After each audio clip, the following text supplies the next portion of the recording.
আসসালামু আলাইকুম শিক্ষার্থী বন্ধুরা, সবাইকে স্বাগত জানাচ্ছি হিসাব বিজ্ঞানের নতুন আরও একটি ক্লাসে। আমরা আজকের এই ক্লাসে আলোচনা করব আমাদের নবম দশম শ্রেণীর হিসাব বিজ্ঞান বইয়ের চতুর্থ অধ্যায় মূলধন ও মুনাফা জাতীয় লেনদেন নামের যে অধ্যায়টি রয়েছে সেই অধ্যায়ের পাঠ্য বইয়ের 3 নম্বর সৃজনশীল প্রশ্নটি খেয়াল করে দেখি। আমাদের 3 নম্বর সৃজনশীল প্রশ্নে আমাদেরকে আসলে কি বলেছে। আমাদের 3 নম্বর সৃজনশীল একটু বড় করে দিই আমরা, দাঁড়াও। ওকে, আমাদের 3 নম্বর সৃজনশীল প্রশ্নে বলেছে জনাব নাজিম ঢাকার উত্তরায় 2025 সালের জানুয়ারি মাসে ক্যাসেল 3 স্টার নামে একটি রেস্টুরেন্ট পরিচালনা করেন এবং রেস্টুরেন্টের লেনদেনগুলো হচ্ছে নিচে দেওয়া আছে, তাই না? আচ্ছা, লেনদেনগুলো কি কি দেওয়া আছে দেখো। তৈজসপত্র ক্রয় 80,000 টাকা। আমরা সবাই জানি তৈজসপত্র বলতে কি ওই যে আমাদের এটা একটা রেস্টুরেন্টের ব্যবসা, তাই না? ক্যাসেল 3 স্টার নাম শুনেই তো বুঝতেছি বা বলাই আছে এই নামে একটি রেস্টুরেন্টের ব্যবসায় পরিচালনা করেন। তেমন কি রেস্টুরেন্টের মধ্যে যে কোনো একটা রেস্টুরেন্টে ওদের যে তৈজসপত্র হচ্ছে থালা বাসন, তাই না? আমাদের যে প্লেট, বাটি, গ্লাস, এই জিনিসগুলোকে আমরা তৈজসপত্র বলি আর কি। তো এই তৈজসপত্র কিন্তু একটা রেস্টুরেন্টের জন্য সম্পদ, কারণ এটা তোমার আর আমার বাসা না। তোমার আমার বাসায় মনে করো যে 5 জন মানুষ আছে, 5টা প্লেট আছে, 5টা বাটি আছে, ওটা খুবই পরিমাণে কম হয়। বাট একটা রেস্টুরেন্টের কথা তুমি চিন্তা করো, যেখানে হয়তো বা তাদের ক্যাপাসিটি হচ্ছে 500 জন গেস্টের, তো তাদের কিন্তু একটা হিউজ কোয়ান্টিটির হচ্ছে এই তৈজসপত্রগুলো থাকে। তো তৈজসপত্র এটা ওই প্রতিষ্ঠানের জন্য একটা সম্পদ, বা তারা যে তৈজসপত্র কেনার জন্য অর্থ ব্যয় করে, এই অর্থটা তারা দীর্ঘমেয়াদে ব্যয় করে, কারণ ওই তৈজসপত্রগুলো তারা একসাথে অনেক বছর ব্যবহার করতে পারবে।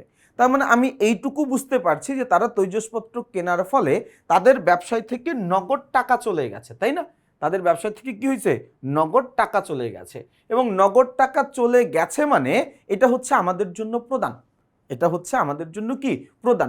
আমি টাকা দিয়ে দিছি, আমি যদি টাকা দিয়ে দেই, ওইটাকে আমরা কি বলি ভাইয়া? প্রদান বলি। যেহেতু দীর্ঘমেয়াদে দিছি, তার এটা আমাদের জন্য একটা মূলধন জাতীয় ব্যয় অথবা মূলধন জাতীয় প্রদান। তুমি যেটাই বলতে চাও না কেন সেটাই বলতে পারো। আচ্ছা, এরপর হচ্ছে সাজসজ্জার সামগ্রী ক্রয় 20,000 টাকা। রেস্টুরেন্টগুলো নর্মালি কি একটু ডেকোরেট থাকে, অনেক সুন্দর লাগে দেখতে, হয়তো একটু লাইটিংয়ের ব্যাপার থাকে, হয়তো একটা ফটো জোন থাকে যেখানে কি আমরা ছবি তুলতে পছন্দ করি, এরকম কিছু ডেকোরেশনের একটা ব্যাপার থাকে, তাই না? যেটাকে আমরা বলছি সাজসজ্জার সামগ্রী ক্রয়। সাজসজ্জার সামগ্রী ক্রয়। এখন এই সাজসজ্জার সামগ্রী এটাকে আমরা একদিনের জন্য কিনি নাকি এটা আমরা বারবার কিনি? তুমি নর্মালি এটা একটু খেয়াল করে দেখো, আমরা যখনই একটা এটাকে কি বলে, সাজসজ্জার জন্য কোনো টাকা পয়সা খরচ করতেছি, এটা তো সাধারণত আমরা একদিনের জন্য করি না, তাই না? এটা আমরা একটা লম্বা সময়ের জন্য করি, অনেক বেশি দিন সময়ের জন্য করি। তো তৈজসপত্র ক্রয় এটা একটা মূলধন জাতীয় ব্যয়, মূলধন জাতীয় ব্যয়। এবং দোকানের সাজসজ্জার খরচ এইটাও কিন্তু আমার জন্য একটা মূলধন জাতীয় ব্যয়। কেন মূলধন জাতীয় ব্যয়?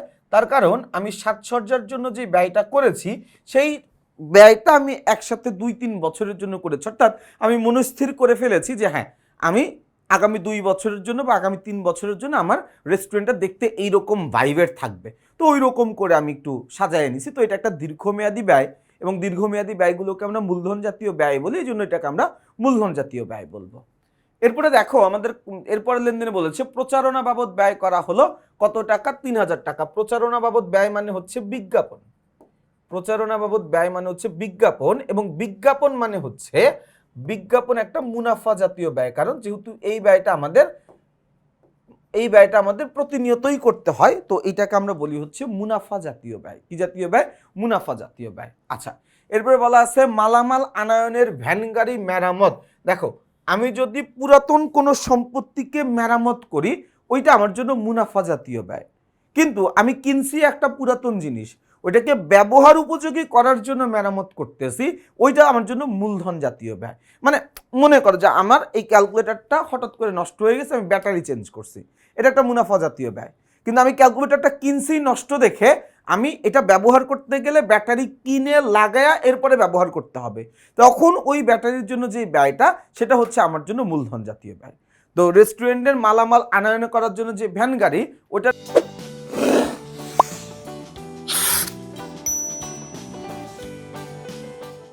মেরামতের ব্যয়টা হচ্ছে আমার জন্য মুনাফা জাতীয় ব্যয়। মুনাফা জাতীয় ব্যয়। এবার বলা আছে রেস্টুরেন্টের জন্মদিনের অনুষ্ঠান আয়োজন বাবদ বিল আদায় করা হলো 22,000 টাকা। নর্মালি আমার যেহেতু রেস্টুরেন্ট, আমার কাজ কি, আমি মানুষের জন্মদিনের আয়োজন করব, মানুষের বিয়ের আয়োজন করব, মানুষের গায়ে হলুদের আয়োজন করব, মানুষের মানে বিভিন্ন যেই সামাজিক অনুষ্ঠানগুলো রয়েছে সেই অনুষ্ঠানগুলো আয়োজন করে তারপরে আমি তাদেরকে সেবা দিব, তাদের কাছে খাবার বিক্রি করব, করে আমি আমার আয়টা করব, তাই না? তো এটা একটা প্রতিষ্ঠানের জন্য আয় এবং এটা একটা রেগুলার আয়, এই আয়টাই আসলে মূল আয়, এজন্য এটাকে আমরা বলবো হচ্ছে মুনাফা জাতীয় আয়। আচ্ছা, নষ্ট রেফ্রিজারেটর চালুর জন্য নতুন কম্প্রেসার ক্রয়। দেখো কম্প্রেসার ক্রয় আমরা সবাই জানি, একটা মানে ফ্রিজের জন্য বা রেফ্রিজারেটরের জন্য কম্প্রেসারটাই হচ্ছে সবচেয়ে মূল জিনিস, তাই না? এবং এই কম্প্রেসারটা কেনার পরে এটা কিন্তু একদিন ব্যবহার করি না, এই কম্প্রেসারটা অনেক দিন ব্যবহার করা যায়, তাইলে অনেক দিন ব্যবহারের উদ্দেশ্যে কোনো একটা খরচ, তার মানে এটাকে আমরা বলতে পারি একটা মূলধন জাতীয় ব্যয়। কি বলতে পারি? মূলধন জাতীয় ব্যয়। কর্মচারীদের বেতন প্রদান, বেতন এটা একটা প্রতি মাসের খরচ, এটা আমি বলতে পারি এটা মুনাফা জাতীয় ব্যয়, তাই না? গ্রাহকদের থেকে সেবা প্রদানের দ্বারা প্রাপ্তি 25,000 টাকা, আমি গ্রাহকদেরকে সেবা দিছি, সেবা দিয়ে আমি টাকা পাইছি, তার মানে এটা আমার জন্য একটা মুনাফা জাতীয় আয়। ভাড়া পরিশোধ করা হলো, আমি আমার ভাড়া দিছি, ভাড়া দেওয়া মানে হচ্ছে কি এটা আমার জন্য একটা মানে প্রতিষ্ঠানের দৈনন্দিন একটা খরচ, বা প্রতি মাসে আসলে আমাকে রেস্টুরেন্টের ভাড়া দিতে হয়। তো আমার যেই কাজটা বছরে একাধিকবার করতে হয় ওইটাই তো মুনাফা জাতীয়। যেমন আমি গ্রাহকদের সেবা প্রদানের দ্বারা প্রাপ্তি, এটাকে আয় বললাম কেন? মুনাফা জাতীয় আয়, কারণ এটা আমার বছরে একাধিকবার এই আয়টা আমার হয়। কর্মচারীদের বেতন প্রদান, এই ব্যয়টা আমাকে বছরে একাধিকবার এই ব্যয়টা আমার করতে হয়, তাই না? তো এই একই রকম ভাড়া পরিশোধ 50,000 টাকা, এটা আমার জন্য একটা মুনাফা জাতীয় ব্যয়, তাই না? আচ্ছা, এরপরে আলমারি ক্রয়, আলমারি ক্রয় করলে আমি টাকা পাই, আলমারি ক্রয় করলে আমার কাছ থেকে টাকা চলে যায়, আমার কাছ থেকে দীর্ঘমেয়াদে টাকা চলে যায়, এই জন্য এটাকে আমি বলতেছি হচ্ছে মূলধন জাতীয় ব্যয়। এই জন্য এটাকে আমরা কি বলতেছি? মূলধন জাতীয় ব্যয়। তাহলে আমরা প্রশ্নটা পড়তে পড়তে এইটা আইডেন্টিফাই করে ফেলছি যে কোনটা আমার কি ধরনের লেনদেন। আচ্ছা, আমরা এখন একটু প্রশ্ন পড়বো, মানে রিকোয়ারমেন্টগুলো পড়বো যে আসলে আমাকে কি বের করতে হবে। ক নম্বর প্রশ্ন আমাকে বলছে মুনাফা জাতীয় আয়ের পরিমাণ নির্ণয় করো। ভাই মুনাফা জাতীয় আয়ের পরিমাণ তো আমরা বের করেই ফেলছি। মুনাফা জাতীয় আয় কোনটা? এই যে এইটা মুনাফা জাতীয় আয়। আর কোনটা মুনাফা জাতীয় আয়? এই যে এটা হচ্ছে মুনাফা জাতীয় আয়। এই দুইটাকে আমরা কি বলতে পারি? মুনাফা জাতীয় আয় বলতে পারি, তাই না? আমরা এটা প্রশ্ন পড়তে পড়তেই সমাধান করে ফেলছিলাম। খ নাম্বার প্রশ্ন আমাকে বলেছে মুনাফা জাতীয় খরচ বা মুনাফা জাতীয় ব্যয়ের পরিমাণ বের করতে, তাই না? আচ্ছা, মুনাফা জাতীয় ব্যয়, এই যে দেখো একটা মুনাফা জাতীয় ব্যয়, তাই না? আচ্ছা, এরপরে এই যে আরেকটা মুনাফা জাতীয় ব্যয়, আমরা কিন্তু এটা শুরুতেই আইডেন্টিফাই করছিলাম, তাই না?